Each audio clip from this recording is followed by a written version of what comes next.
जय हिंद साथियों, railway HRMS ज्ञान में आप सभी का स्वागत है। साथियों, हाजिर हूं मैं एक नए वीडियो के साथ, जिसमें साथियों हम श्रम कानून और लेबर लॉ के क्वेश्चन जो है, इंपोर्टेंट क्वेश्चन जो है एक्सप्लेन कर रहे थे, जो है staff and welfare inspector exam के लिए बहुत ही ज्यादा इंपॉर्टेंट है।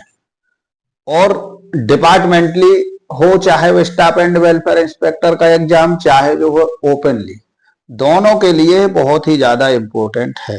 तो साथियों, 1 से लेके 25 तक जो है क्वेश्चन का सॉल्यूशन जो है मैं पिछले वीडियो में बना चुका हूं, चैनल पे भी डाल चुका हूं। आज हम जो है 26 नंबर क्वेश्चन से स्टार्ट करेंगे। तो साथियों चलते हैं, आज का वीडियो स्टार्ट करते हैं। श्रम कानून लेबर लॉ पर क्वेश्चन 26 नंबर का क्वेश्चन है, ये आप देख रहे हैं।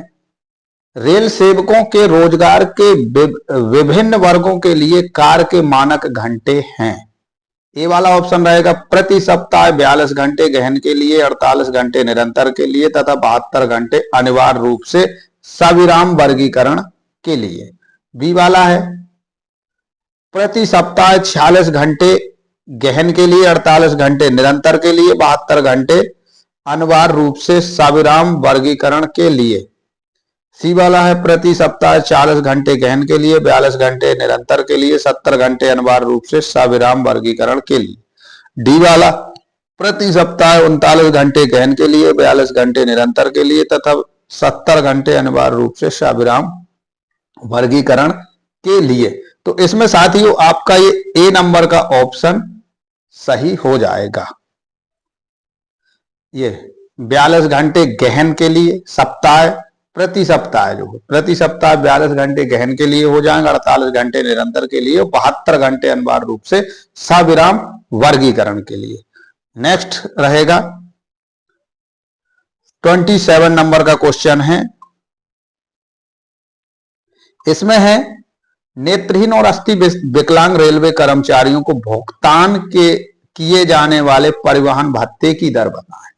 तो कोई भी विकलांग हो, चाहे नेत्रहीन हो, अस्थि विकलांग हो, मंद बुद्धि विकलांग हो, सबको जो है सामान्य दरों से 2 गुना परिवहन भत्ता मिलता है। तो इसमें ए वाले में ये दरों का तिगुना हो गया, बी वाले में दरों का दोगुना। तो ये वाला हमारा ऑप्शन सही हो जाएगा, बी वाला। नेक्स्ट चलते हैं, 28 नंबर का क्वेश्चन है। 30 दिनों से भी अधिक समय तक सीसीएल पर रहने वाली महिलाएं परिवहन भत्तों की पात्र होती हैं। अगर कोई महिला 30 दिन से अधिक चाइल्ड केयर लीव सीसीएल पर रहती है तो उसको परिवहन भत्ता नहीं दिया जाता है। ये मतलब तो ये है 30 दिनों से अधिक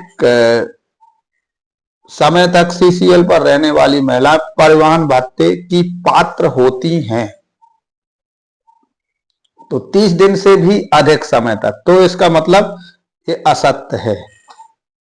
30 दिन से अगर अधिक हो जाते हैं तो उनको परिवहन भत्ता नहीं मिलता है। ये वाला ऑप्शन सही हो जाएगा, ए वाला, 28 नंबर का ए। नेक्स्ट चलते हैं,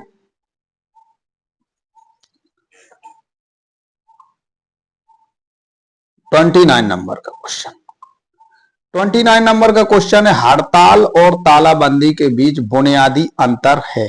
हड़ताल और तालाबंदी के बीच बुनियादी अंतर है। ये वाला हो जाएगा कर्मचारी हड़ताल पर जाते हैं जबकि नियोक्ता तालाबंदी का आह्वान करता है। तालाबंदी का आह्वान कार्यकर्ता द्वारा भेजा जाता है जबकि नियोक्ता हड़ताल पर जाते हैं। हड़ताल से नियोक्ता को हानि होती है जबकि तालाबंदी से श्रमिकों को लाभ होता है। उपरोक्त में से कोई नहीं। इसमें जो है ए वाला ऑप्शन आपका सही हो जाएगा। कर्मचारी हड़ताल पर जाते हैं जबकि नियोक्ता तालाबंदी का आह्वान करता है। मतलब कर्मचारी को कोई प्रॉब्लम होगी तो वो जो है हड़ताल पर चले जाएंगे, और अगर नियोक्ता को कोई प्रॉब्लम होगी वो ताला लगा देगा, भैया हमको काम नहीं करवाना है। 30 नंबर का क्वेश्चन चलते हैं।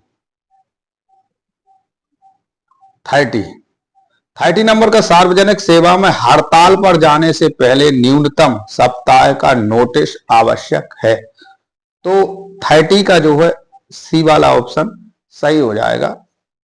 6 सप्ताह का नोटिस आवश्यक है हड़ताल पर जाने से पहले। नेक्स्ट क्वेश्चन हो जाएगा 31, कर्मचारियों की छटनी के लिए नियम और कानून धारा के तहत शासित होते हैं। तो इसमें जो है 31 का बी वाला ऑप्शन सही हो जाएगा, ये वाला औद्योगिक विवाद अधिनियम धारा 2 के। तो बी वाला ऑप्शन इसका 31 का सही हो जाएगा। नेक्स्ट क्वेश्चन चलते हैं। इसमें आता है प्रशासन द्वारा एक गैर संवैधानिक कैंटीन के लिए ईंधन और प्रकाश आदि की व्यवस्था करने के बाद इसे पर चलाया जाना चाहिए, ना लाभ और ना हानि। जो प्रशासन द्वारा एक गैर संवैधानिक कैंटीन, ऐसे कारखाने जहां पे जो है 100, 200 प्लस 500, 600 इस तरीके के कर्मचारी है, वहां पर जो है प्रशासन द्वारा एक गैर संवैधानिक कैंटीन चलाई जाती है, जिसमें जो है ईंधन और प्रकाश आदि की व्यवस्था करने के बाद इसे जो है ना लाभ और ना हानि के आधार पर चलाया जाता है। मतलब जो अर्निंग होगी वो उस पर ही खर्च कर दी जाएगी, वहां के कर्मचारियों की सैलरी, किराना, दूध जो भी लाना। तो ए वाला ऑप्शन आपका सही हो जाएगा, ना लाभ और ना हानि के आधार पर। इसके बाद नेक्स्ट रहेगा 33 नंबर का। 33 रहेगा कारखाना अधिनियम के तहत कर्मचारियों के साप्ताहिक कार्य घंटे हैं। तो कारखाना अधिनियम के तहत जो साप्ताहिक कार्य घंटे हैं वो है 48 घंटे। ये वाला ऑप्शन आपका सही हो जाएगा। 34 नंबर का क्वेश्चन है कारखाना अधिनियम के तहत काम के घंटे बढ़ाने के लिए सक्षम प्राधिकारी है। तो सक्षम प्राधिकारी है मुख्य कारखाना निरीक्षक, CWM, चीफ वर्कशॉप मैनेजर, मुख्य कारखाना निरीक्षक। नेक्स्ट 35 है कारखाने में एक क्रैच खोलना अनिवार्य है जब 20 महिला कर्मचारी, 60 महिला कर्मचारी कार्यरत हो, 10 महिला कर्मचारी कार्यरत हो, 50 महिला कर्मचारी कार्यरत हो। तो इसमें जो है जब 50 महिला कर्मचारी कार्यरत हों तब कारखाने में एक क्रैच खोलना अनिवार्य है। डी वाला ऑप्शन सही हो जाएगा। 36 नंबर का क्वेश्चन हो जाएगा कारखाना अधिनियम में दी जाने वाली 2 अनिवार्य सुविधाएं हैं। तो कारखाना अधिनियम में जो दी जाने वाली जो सुविधाएं हैं, ए वाला है जलपान गृह और शौचालय, बी वाला किराना दुकान और जलपान गृह, सी वाला कैफे और होटल, डी वाला कैफे व मोबाइल की दुकान। तो इसमें साथी ए वाला ऑप्शन सही हो जाएगा। जलपान गृह और शौचालय की व्यवस्था जो है कारखाना अधिनियम में देने का वर्णन किया गया है। नेक्स्ट 37 नंबर का। 37 नंबर का क्वेश्चन हो जाएगा एक कारखाने में कल्याण अधिकारी की नियुक्ति अनिवार्य है जहां 600 या अधिक श्रमिक कार्यरत हो, जहां 400 या उससे अधिक श्रमिक कार्यरत हो, जहां 300 या उससे अधिक श्रमिक कार्यरत हो, जहां 500 या उससे अधिक श्रमिक कार्यरत हो। तो इसमें जहां 500 या उससे अधिक श्रमिक कार्यरत हो वहां पर जो है एक कल्याण अधिकारी की नियुक्ति अनिवार्य है। डी वाला ऑप्शन आपका सही हो जाएगा। 38 नंबर का क्वेश्चन चलते हैं। WCA का पूरा फुल फॉर्म, पूरा नाम, मतलब WCA का फुल फॉर्म बताएं। तो इसमें जो है कर्मचारी क्षतिपूर्ति मुआवजा अधिनियम 1923, कार और मुआवजा अधिनियम, कार्यकर्ता मुआवजा अधिनियम 1947, उपरोक्त में से कोई नहीं। इसमें जो ए वाला ऑप्शन सही हो जाएगा। कर्मकार, सॉरी कार लिखा था, कर्मकार क्षतिपूर्ति मुआवजा अधिनियम 1923। WCA। नेक्स्ट 39 हो जाएगा, यदि किसी कारखाने में काम करते समय शराब के सेवन किए किसी श्रमिक की दुर्घटना से मृत्यु हो जाती है तो भी मुआवजा देय होता है। यह है सत्य, ए वाला ऑप्शन सही हो जाएगा। 40 नंबर का क्वेश्चन है, चुनाव आयोग अधिनियम के तहत आयुक्त की नियुक्ति केंद्र सरकार या राज्य सरकार द्वारा की जाती है। तो इसमें जो है राज्य सरकार इसका आंसर हो जाएगा, ए वाला ऑप्शन सही हो जाएगा। 41 नंबर का क्वेश्चन हो जाएगा। 41 नंबर का, ड्यूटी के दौरान दुर्घटना के कारण कर्मचारी के, इसमें भरना है, के मामले में कर्मचारी की गलती के बावजूद नियोक्ता मुआवजे का भुगतान करने के लिए उत्तरदायी है। तो इसमें बीमारी में, कर्मचारी के दौरान दुर्घटना के कारण कर्मचारी के बीमारी में के मामले में कर्मचारी की गलती के बावजूद नियोक्ता मुआवजा का भुगतान करने के लिए उत्तरदायी होगा। 41 का ए वाला ऑप्शन सही हो जाएगा। 42, डीजल शेड में कार्यरत पेंटर के पद से सेवानिवृत्त हुआ कर्मचारी 4 माह बाद टीबी की बीमारी से मर जाता है तो उसे मुआवजा देय है यदि, ए वाला ऑप्शन रहेगा हाँ यदि काम के कारण व्यवसायिक बीमारी होती है। बी वाला कोई लाभ नहीं बढ़ाया जाएगा। सी वाला लाभ 10% बढ़ाया जाएगा। डी वाला उपरोक्त में से कोई नहीं। तो 42 का ए वाला ऑप्शन सही हो जाएगा। हाँ यदि काम के कारण व्यवसायिक बीमारी होती है तो उसको मुआवजा दिया जाएगा। नेक्स्ट 43 नंबर का क्वेश्चन हो जाएगा हमारा,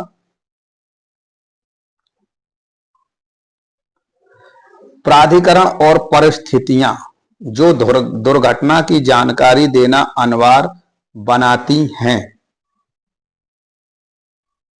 इसमें जो है ए वाला ऑप्शन है, कर्मचारी की मृत्यु के 24 घंटे के भीतर या दुर्घटना के बाद काम करने में असमर्थ होने पर कार्यशाला निरीक्षक को सूचित किया जाएगा। कर्मचारी को दूसरा वाला बी वाला ऑप्शन, कर्मचारी की मृत्यु के 48 घंटे के भीतर कार्यशाला निरीक्षक को, और यदि व्यक्ति 24 घंटे के भीतर दुर्घटना के बाद काम करने में असमर्थ है सूचित किया जाएगा।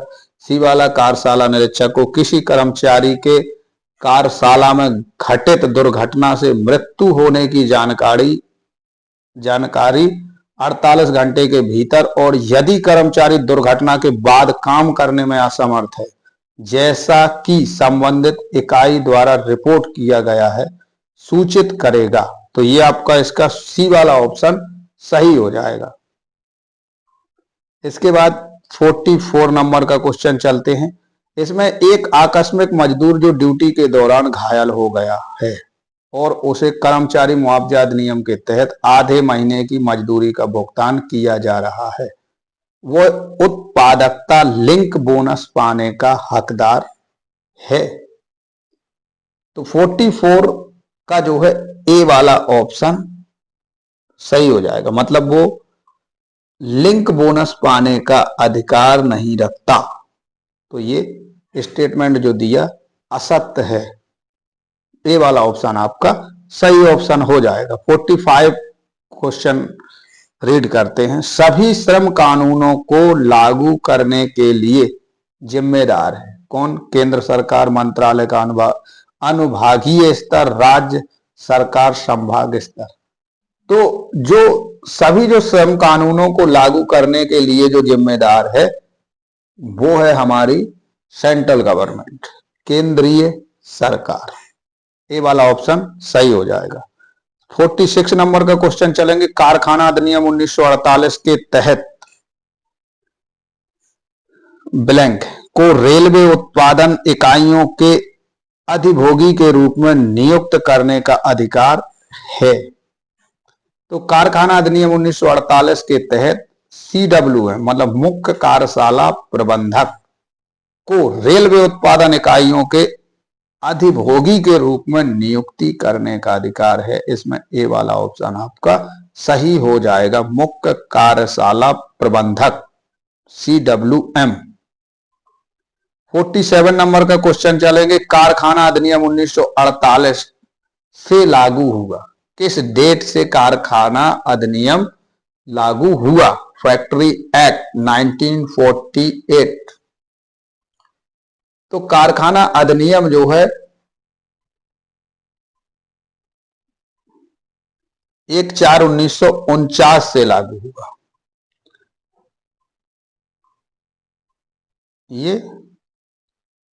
ये वाला ऑप्शन सही हो जाएगा, 1/4/1949। इसमें ए सब में दे दिया है, ये डी वाला ऑप्शन है, सब में ए लिख दिया गया, ये बी है, ये सी है और ये डी है। तो ये डी वाला ऑप्शन सही हो जाएगा। 1 अप्रैल 1949 से जो है कारखाना अधिनियम लागू हुआ। 48 नंबर का क्वेश्चन हो जाएगा, ब्लैंक खाली स्टार्टिंग में ही है। कारखाना अधिनियम के तहत कल्याण अधिकारी की नियुक्ति करता है राज्य सरकार, केंद्र सरकार, मंत्रालय, अनुभागीय स्तर, संभाग स्तर। तो 48 नंबर का राज्य सरकार। कारखाना अधिनियम के तहत कल्याण अधिकारी की नियुक्ति राज्य सरकार करती है। 49 नंबर का है, ब्लैंक महीनों के बाद कारखाना और कार्यशाला में सफेदी होनी चाहिए। तो इसमें जो है 14 महीने के बाद जो है कारखाना और कार्यशाला में पेंटिंग जरूर होना चाहिए, मतलब सफेदी होना चाहिए। 50 नंबर का क्वेश्चन रहेगा आपका। 50 नंबर का क्वेश्चन रहेगा, ब्लैंक आगे, वर्षों के बाद कारखाने और कार्यशाला के दरवाजों तथा खिड़कियों पर पेंट करवाना चाहिए। तो इसमें जो है सी वाला ऑप्शन सही हो जाएगा। इसमें भी ये लिखा है, ये बी है, ये सी है, ये डी है। तो इसमें सी वाला ऑप्शन सही हो जाएगा। 5 वर्षों के बाद कारखाने या कार्यशाला के दरवाजों तथा खिड़कियों पर पेंट करवाना चाहिए। नेक्स्ट 51, कार्यशाला और कारखाने में कार्य क्षेत्र से पीने के पानी की सुविधा के बीच दूरी कम से कम दूर होनी चाहिए। मतलब कितनी दूर होना चाहिए? तो जो है 6 मीटर दूर होना चाहिए कम से कम। जहां आप काम कर रहे हैं वहां से आपको 6 मीटर की दूरी पे कम से कम पानी की सुविधा रहेगी, पानी पीने की सुविधा। 52, कार्यशाला में ब्लैंक से अधिक कर्मचारी कार्यरत होने पर कैंटीन और गर्मी के मौसम में ठंडा पानी की व्यवस्था अनिवार्य है। तो इसमें जो है बी वाला ऑप्शन सही हो जाएगा। 250, अगर कार्यशाला में 250 से अधिक कर्मचारी कार्यरत हैं तो कैंटीन और गर्मी के मौसम में ठंडा पानी की व्यवस्था अनिवार्य है। 53, वर्कशॉप और फैक्ट्री में से ब्लैंक है से अधिक कामगार कार्यरत होने पर प्राथमिक उपचार बॉक्स की सुविधा अनिवार्य आवश्यकता है। तो इसमें जो है 150, वर्कशॉप और फैक्ट्री में अगर 150 से अधिक कामगार कार्यरत हैं तो प्राथमिक उपचार बॉक्स की सुविधा अनिवार्य रूप से होना चाहिए। नेक्स्ट रहेगा 54 नंबर का। 54 नंबर का हम देखेंगे, वर्कशॉप और फैक्ट्री में से अधिक कर्मचारी कार्यरत होने पर रोगी वाहन के साथ एक एम्बुलेंस कमरा उपलब्ध होना चाहिए। तो ये जो है इसमें 500, वर्कशॉप और फैक्ट्री में अगर 500 से अधिक कर्मचारी कार्यरत होने पर रोगी वाहन के साथ एक एम्बुलेंस कमरा उपलब्ध होना चाहिए। ए वाला ऑप्शन आपका सही हो जाएगा। 500। 55 नंबर का क्वेश्चन हो जाएगा, कार्यशाला कारखाने में ब्लैंक कर्मचारी कार्यरत हो तो एक कल्याण अधिकारी को तैनात किया जाना चाहिए। तो इसमें जो है 500, अगर जो है कार्यशाला कारखाने में 500 कर्मचारी कार्यरत हों तो एक कल्याण अधिकारी को तैनात किया जाना चाहिए। सी वाला ऑप्शन आपका सही हो जाएगा 55 का। 56 देखेंगे, कारखाना अधिनियम में प्रति सप्ताह न्यूनतम कार्य घंटे का प्रावधान किया गया है। तो इसमें ए वाला ऑप्शन सही हो जाएगा। आगे आपने पढ़ा है कि जो है सप्ताह में न्यूनतम जो कार्य के घंटे हैं वो 48 घंटे है। ए वाला ऑप्शन आपका 56 का सही हो जाएगा। 57 चलते हैं।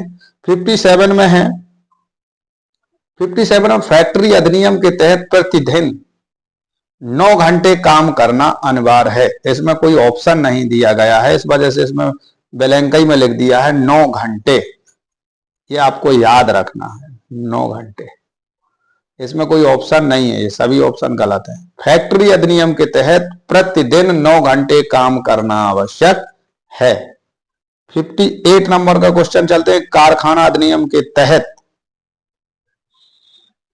कारखाना अधिनियम के तहत घंटे लगातार काम करने के बाद विश्राम की अवधि आवश्यक है। तो इसमें बी वाला ऑप्शन सही हो जाएगा, 5। ये बी वाला ऑप्शन, मतलब कारखाना अधिनियम के तहत 5 घंटे लगातार काम करने के बाद विश्राम की अवधि आवश्यक है। 5 घंटे अगर आप काम करते हैं तो आपको विश्राम दिया जाएगा। 59 देखेंगे। कर्मचारी नियम ड्यूटी घंटों के अतिरिक्त ड्यूटी करता है, कर्मचारी नियत ड्यूटी घंटों के अतिरिक्त ड्यूटी करता है तो फैक्ट्री एक्ट के तहत ओवर टाइम दे है। इसमें ए वाला ऑप्शन सही हो जाएगा। सामान्य दर से 2 गुना जो है ओवर टाइम दिया जाएगा अगर आप ड्यूटी के घंटों से एक्स्ट्रा जो है ड्यूटी करते हैं। इसके बाद आएगा 60 नंबर का क्वेश्चन। 60 नंबर का क्वेश्चन है आपका, आमतौर पर महिलाओं को कारखाने में घंटे के बीच काम करने के लिए नहीं बुलाया जा सकता। तो इसमें जो है 60 का डी वाला ऑप्शन सही हो जाएगा। शाम 7 बजे से सुबह 6 बजे तक आमतौर पर महिलाओं को कारखाने में शाम 7 बजे से और सुबह 6 बजे तक इतने घंटों के बीच, मतलब नाइट में शाम 7 बजे से सुबह के 6 बजे तक के बीच काम करने के लिए नहीं बुलाया जाएगा महिलाओं को, मतलब महिलाओं की नाइट में ड्यूटी नहीं लगी। तो साथियों, ये आज के श्रम कानून लेबर लॉ के 60 क्वेश्चन कंप्लीट हुए। तो वीडियो फुल देखें, लाइक करें, चैनल को सब्सक्राइब करें। नमस्कार।